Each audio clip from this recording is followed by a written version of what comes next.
Okay, and where did my share button go? There it is.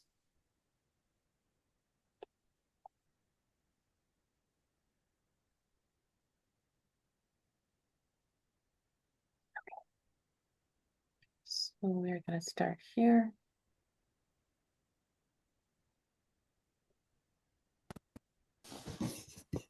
Months.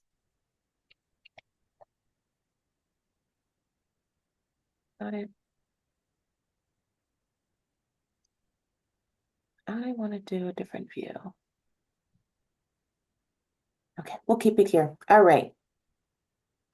So today we'll talk about, like I said, our capital grant process, and many of you may have applied to the DCF before. If not, I'm happy to go through what do we mean by capital grants. Capital grants with the DCF are your typical brick and mortar needs. So if you have a physical location, you need new windows, you need a new roof, you need your parking lot paved, new HVAC system, etc. What we have learned, though, from the pandemic is that many of you, unfortunately, have had to close your doors and move to a more online, streamlined experience, right? And where you're serving your communities in a virtual platform. As a result, your capital needs have changed, and it's less about having a physical space and more so about moving your operation completely virtual and enhancing that online space. So we have evolved our thinking and to allow space for anyone that may have a more technology infrastructure need. What does that really mean? Last year, and I think really, so we're in 24, I think in 22 is when we started to get those requests in, and we didn't entertain it then, but we listened. In 23, it happened again. And so that's when we said, okay, let's pivot and let's allow space for that. So Spur and Pack was one of the first organizations to get a more technology infrastructure grant from us. It was a small grant, but it was something related to them being able to enhance the experience with their Do More 24 program that many of us are able to participate in. And there's another organization who also is looking to enhance their own CRM experience and create a space for the folks that they serve so to allow for efficiencies in their work. So if you have a question related to a more technology infrastructure need and seeing if that's a fit, feel free to schedule time to talk with me to ask that more pointed question to see if there's a fit. But I just want to put that nugget with you so that you know that we are evolving, we are listening, and we're expanding the reach as we think about capital grants and what that really involves. Um, Something else of note, you may have seen us talk about, and I'll share more about it later. We also entertain requests related to acquisition, so land acquisition, building acquisition, of course, renovations, rehabbing of buildings, repair, those also fit within the realm of things that would be eligible for capital needs. And of course, this is statewide. We're a statewide organization, so no matter where you are in Delaware, you are eligible to apply. And of course, we want something that's lasting and has a positive impact. As a result, we do not fund or support the needs of furniture, computers, iPads.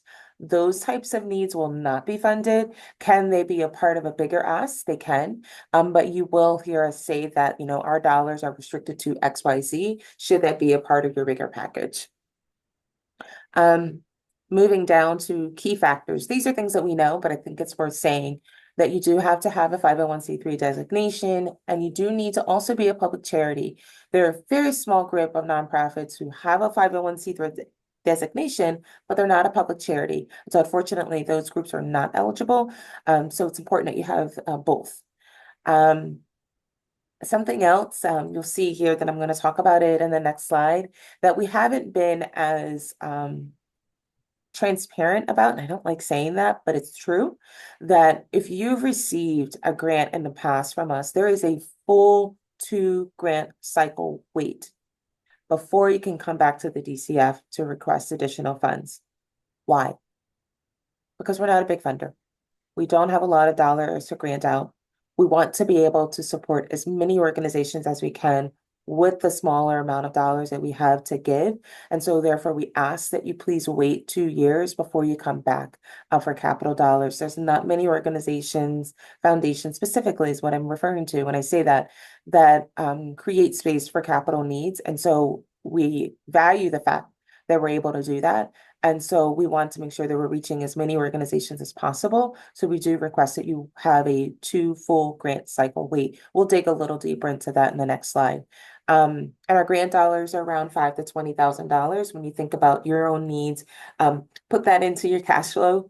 So you say, if my need is on the nose 20,000, great.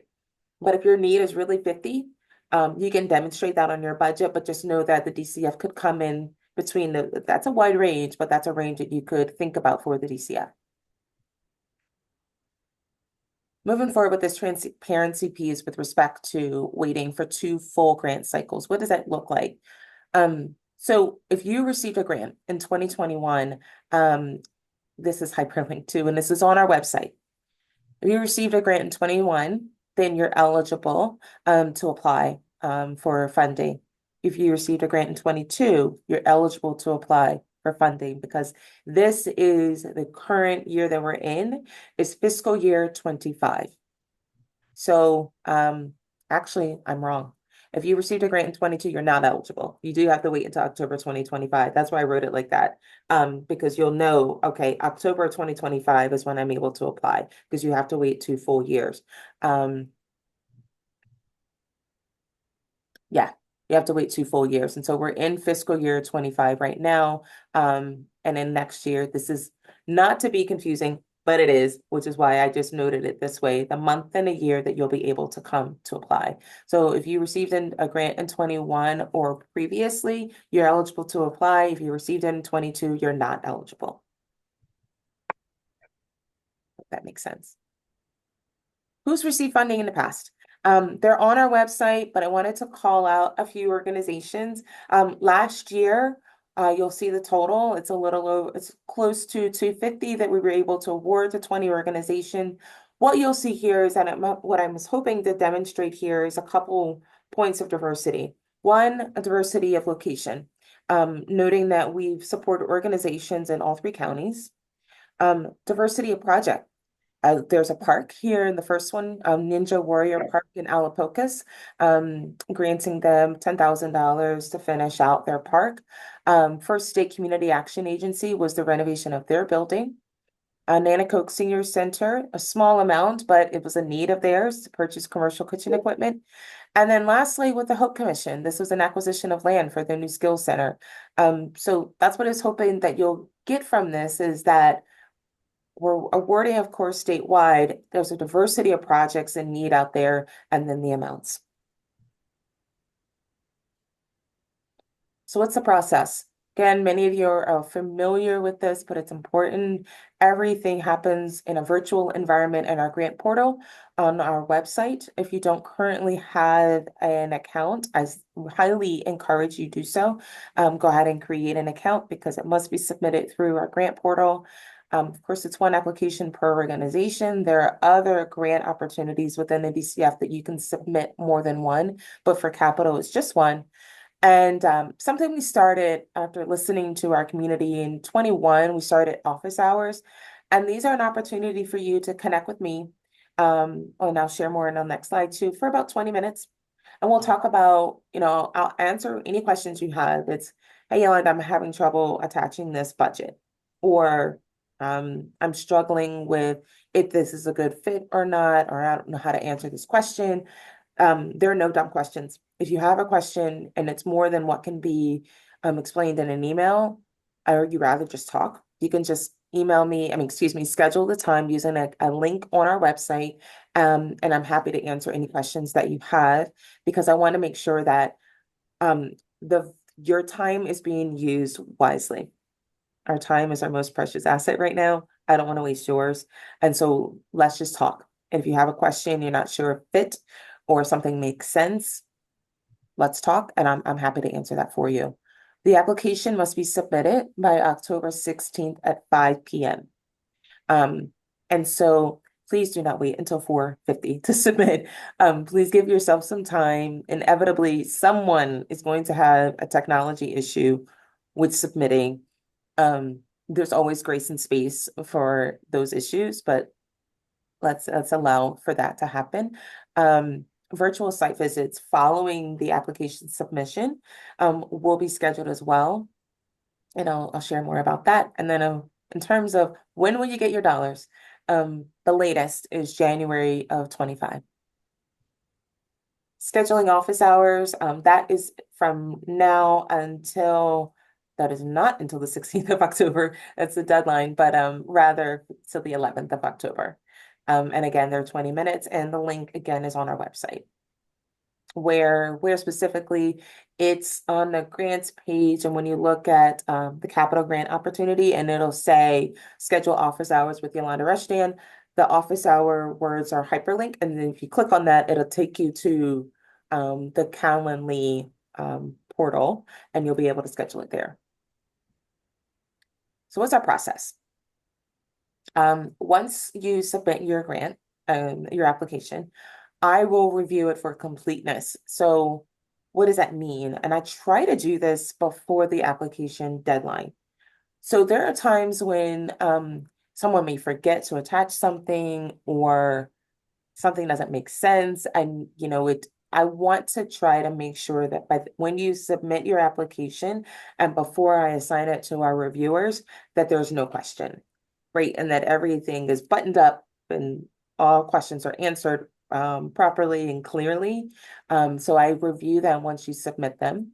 I set aside time really between now until the end of the cycle to review, to make sure that everything looks right and everything is attached. And if it's not, I will send it back to draft. I will email you and say, hey, this needs to be fleshed out further, or hey, you forgot to attach this document. I really need you to go back in and submit, or fix that and then submit again.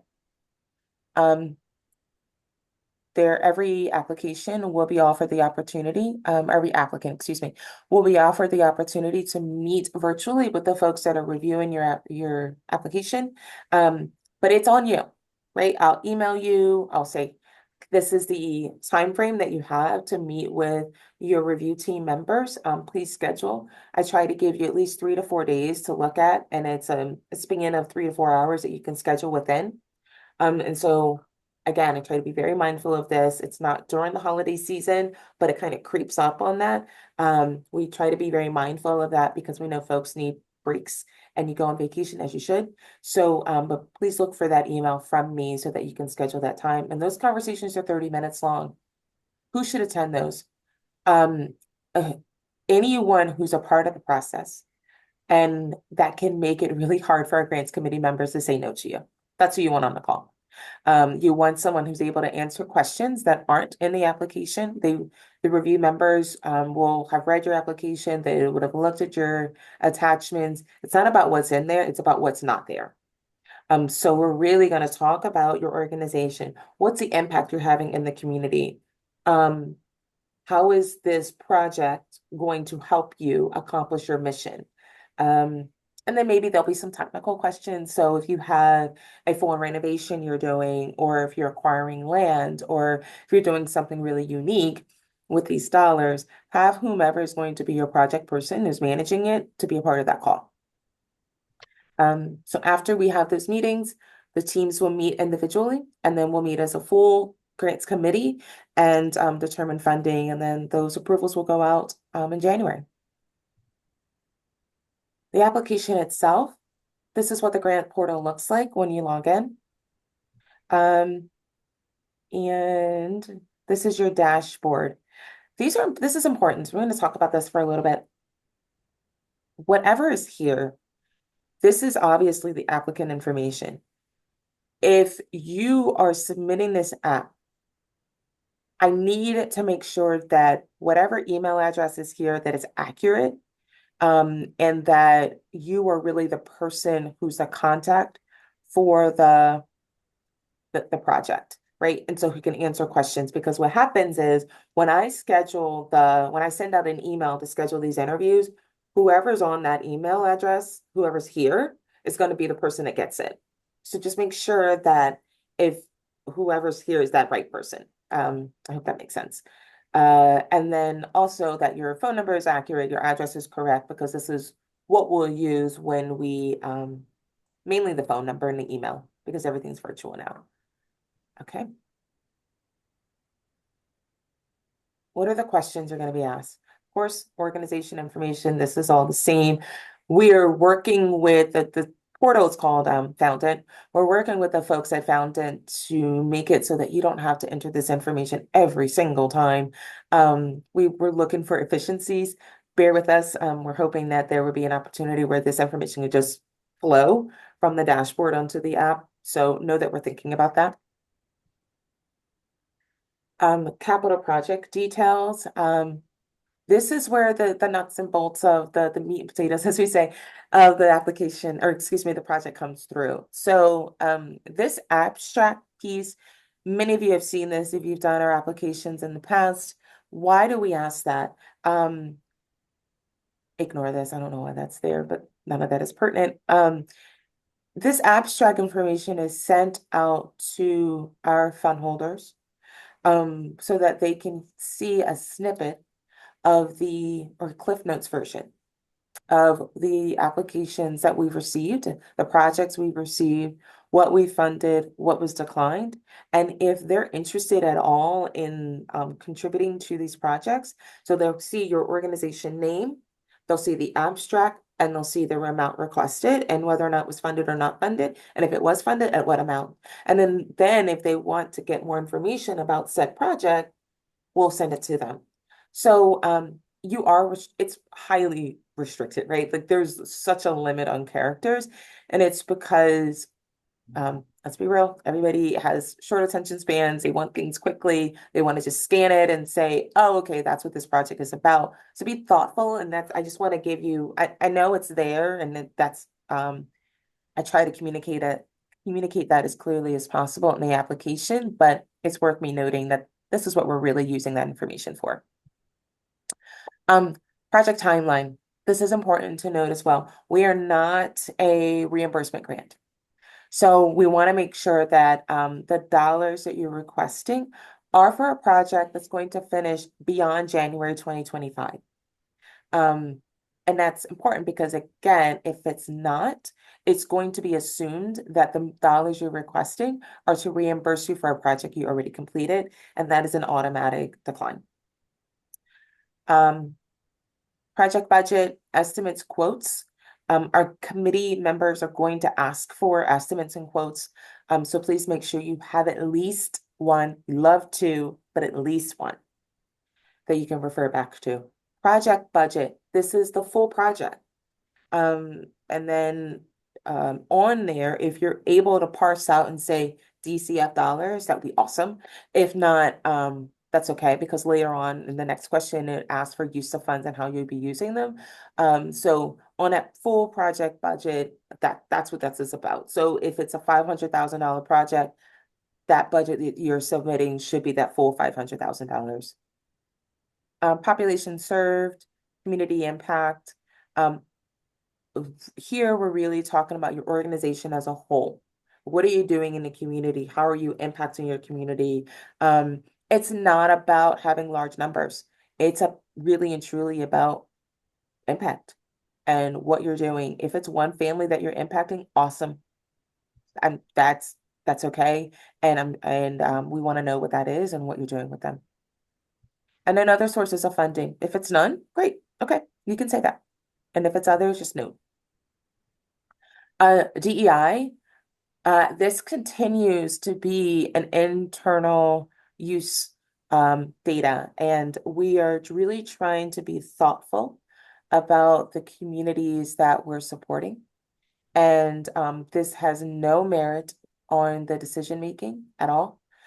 So if your board makeup is, heavy majority one population versus another one, and it's not as diverse as you want it to be, okay. We're really hoping to be able to serve organizations that do have a more diverse board, but we know that that takes time, and we certainly don't want you to do that just because. we want people to be very thoughtful about their board makeup and also the communities that they're serving. But that's why we're asking that, and we're collecting it. I have a colleague who one of her roles and responsibilities is to data mine this information and then share it out with our staff, with our team first, our staff as a whole, and then our board. And then also our fund holders as well, because we want to know and be able to state affirmatively, this is the communities that we're serving. And if you don't know the information, there is a box that says, don't know. Click that. There's nothing wrong with that at all. Please only be honest with the information that you're responding to here. So if you know it, share it. And if you don't, that's okay. Because we're taking it at face value. Required attachments. So this is, of course, from your 990. This is one page. I think it's maybe 1 or 2 pages. We're not looking for the full 990. You will not be able to attach it. You will get a bounce back every time. So if you could, I don't know if you have access to Adobe Pro or if you're able to just scan in that 1 or 2 pages, but it's not the full 990. So don't attach that. Your operating budget, your project budget, which you saw on the other page there, your board of directors list, and of course these additional attachments. This is information that could support your proposal. Sometimes folks had a deck that they can use to support what they're doing if it's a capital campaign, or if you have some photos of your organization, anything that would help you tell your story, attach it here in this additional attachment piece. Your board of directors list, we ask that because we want to make sure what we're really looking for here is, of course, oversight. Who's on there and their experience. It could just be a list. It could be a bio board of directors list. There's really some flexibility there, but in terms of what information is shared, but that's why we're asking. That's because we want to make sure and know. So the officer roles that they have, please note that because we want to know who has oversight of your organization. So say you get funded, everything, you want to make sure you sign that page and you upload either a voided check or a letter from your bank so that we know where and how to directly deposit those funds to you. We're not sending out checks unless we absolutely have to. We prefer to get those dollars to you directly through deposit. Rubric, what are we looking for? We're looking for, of course, focus, realistic, and measurable project details. We want to support your ability to do things that are mission aligned and that you're realistic and what you're trying to accomplish. So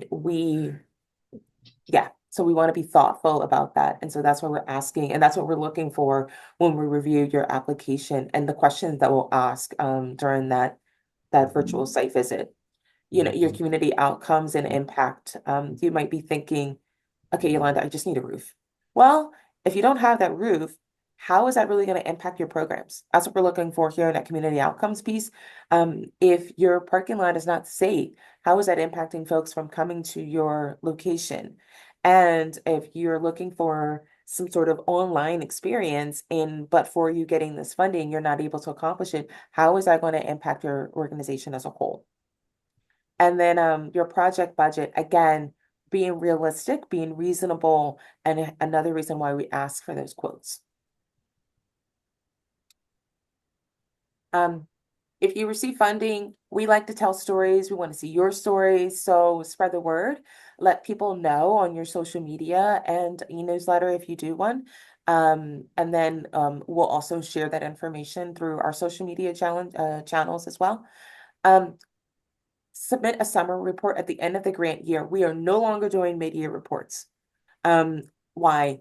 Because what we found, especially with capital funding, we have found that in the middle of the year, many of you have said, I just started the project, I have no update. or we haven't started yet because we've had some challenges. So we just got rid of the mid-year. And so we only have the end of year virtual report, which I've done with a few of you on this call. And that is, so you'll have a short uh, set of questions that you'll respond to initially, but really it's the conversation that we have via Zoom to talk about what happened during that grant year. And then, of course, for you to apply again after you receive funding, you have to wait those 2 complete grant cycles. And if you don't, we welcome you to return. Not supported. Um, I noted earlier, office equipment, furniture, purchase of vehicles. Um, I know we would love to be able to do that, but again, because we're so limited in our dollars, we do not support the purchase of vehicles, public or tuition-based educational institutions. This is a hard one even for me to get behind, but because our dollars are limited and libraries are also included in this. So libraries and tuition-based, public or tuition-based education, religious organizations for sectarian purposes. So do we support churches? Absolutely, but it needs to be a community impact program, right? So if you're a church, but you do community-based programs within your church, then you can certainly come to the DCF for support. This should say January, but that's still the same thing. This is just noting the fact that we're not a reimbursement grant. Special events reduction programs. And of course, you're able to contact me directly for any questions that you may have. So this time, I'm going to answer any questions that you may have. Okay, sure. So, I got a question or note that someone would like me to go back to the 990 piece. Just that we only need you to attach the statement of revenue page or a letter from your board of directors. Let me go back to that. I'm happy to do that. So board approved accounting or statement of revenue page from your 990 is all that we need to attach. Okay, you're welcome. All right, I'm going to stop sharing and answer any questions that you may have. Yolanda, I have a question. Um, when is the next cycle? So if you miss this cycle, when is the next cycle? Sure, next year, this time. Okay. New year, yeah. Okay. And then will you be sending this deck out to each one of us? I will not, because I Okay. don't have, I do have your email addresses. I could. Why don't I do that? That I'll would get be it from my great. colleague. Thank Yeah, you. yeah, no problem. Thank you. Sure.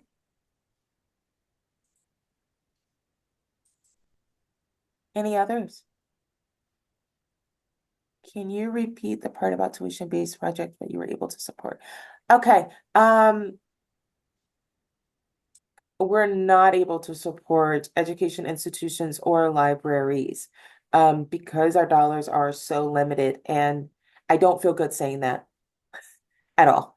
But we do not support education institutions or libraries. So Friends of Libraries, so say you're with the Friends of, Lewis Library or something like that. Unfortunately, we're not able to support you. That also means um, like if you're with a private school, or even so like Sanford, that's the only place that's coming to mind, or Tower Hill, you're not able to request funding, but or even the Wilmington Public Library. Again, I don't feel good. This is why I'm stumbling over my words to say that, but we are limited in our dollars. Yolanda, Yes, question, would this allow for paying for an engineering study that precedes the actual capital work that's done? In other words, to create the scope of what we're doing. sure. Yes, we've received those in the past. Our committee, I will say, our committee hasn't supported those in the past though. Hmm. And I think it might also be because the project wasn't fully fleshed out. Um, and the But need. we sort of know what we want to do, but it's sort of getting an engineer to uh, certify or stand behind the fact of what we want to do. That yes, it can be done, and it will be done, and it will be approximately this amount of money Okay, to do it. okay. I Would would that still go for it. Okay, Yeah. thank you. You're welcome. Because we've received these in the past, clearly there's a need for that. And so that's when we get those requests and we start saying and looking at each other really and say, okay, maybe we really need to entertain this and support these organizations because you're not the first org to come to us with that. I would come, and as so long as you're crystal clear as you're being with me right now, Mhm. that's what we want. Okay, great. Thank you very much. You're welcome. I saw someone come off mute and then went back. Hi, Hi. Yolanda. Assalamualaikum. How are you? What is the amount that you guys have that you're dispersing?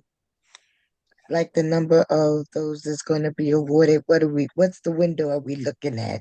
Yeah, such a good question. I would use last year as a mark. And so typically through our capital funds, we're normally supporting around 20 to 25 organizations, and the total dollars range between 200 to maybe 250. The way the DCF works is that, of course, we have our funds that we're able to pull dollars from, and it's based on the market and the percentages of those various funds that we're able to pull from. So it's really based on market return. Yeah, thank you for asking that. Um, I have a question in the chat, so I'll go to that first and then come back to you. So, for example, a playground for a daycare wouldn't be a good fit or renovating classroom. It's less about the project. I mean, that is a clear, that would be a fit. But, oh, you're saying for a daycare. Yes. What daycare is it, Lindsay? Please help me know where you are and where you're coming from. Oh, yeah. You guys have come to us before. That's fine. That's fine. Thank you for asking that.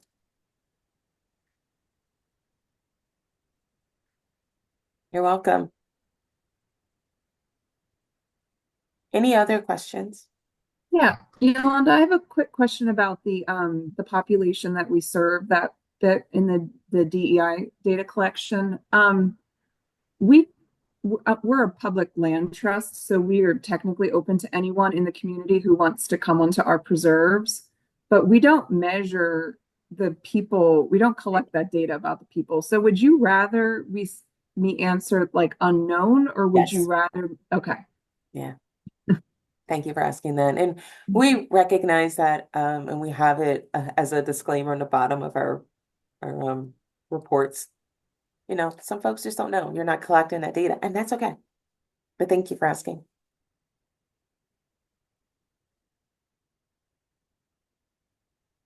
What else? Okay. So look for an email from me with this deck attached to it. I'll also include a link to schedule time with me to talk if you have any questions. Um, what else? Please schedule that meeting with our review team members because it's such a critical piece. We don't, right now, we don't have any points that go against an organization for not meeting with the review team members, but I will tell you, it helps a lot because we're also busy, and many organizations, especially grassroots ones, you don't always have the time to dedicate to writing such a clear grant proposal that answers every question to the T, but you're able to communicate it clearly and succinctly through a conversation, and your passion comes through. And that's what really makes it difficult for our committee members to say no to you. And you want that. You want that back and forth, that push and pull in that funding meeting. And so those meetings, those interviews and site visits are critical. They really are. But I appreciate everyone's time. I hope that you have a wonderful day and I look forward to your proposal. Thank you.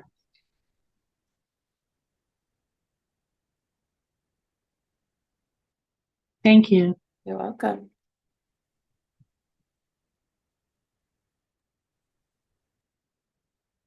Yes, I will share that too, Lindsay.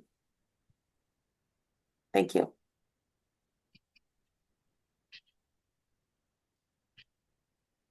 Okay, I'm going to end it. Thanks, guys.